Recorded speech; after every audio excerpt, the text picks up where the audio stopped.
16 musulmans partirent en premier.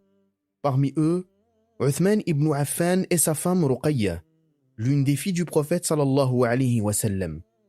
En secret, ils sortirent à pied de la Mecque. Ayant gagné le bord de la mer Rouge, ils louèrent une felouque qui les transporta sur l'autre rive, et de là, ils se rendirent à la cour du Négus qui leur fit un accueil bienveillant. Une autre caravane ne tarda pas à les rejoindre et la petite colonie musulmane, réfugiée en pays abyssin, se trouva composée de 83 hommes et 18 femmes.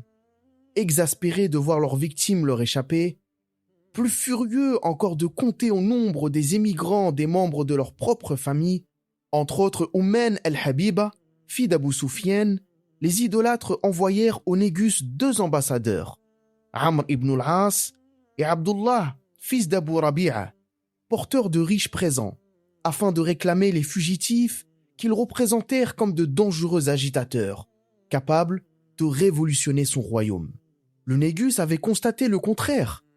Par leur vertu, les réfugiés s'étaient attirés l'estime et la sympathie de ses sujets.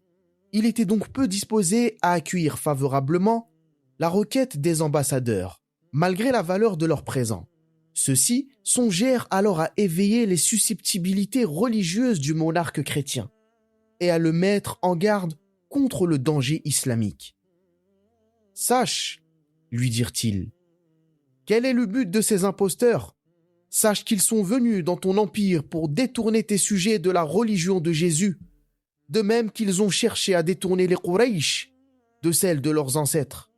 Et si tu désires une preuve de notre véracité, interroge-les sur leur opinion à l'égard de Jésus, votre Seigneur. » Le Négus se rendit à leur avis. Il questionna les plus savants d'entre les immigrés, et de Ja'far, cousin de Muhammad sallallahu alayhi wa sallam et fils d'Abu Talib, il reçut cette réponse.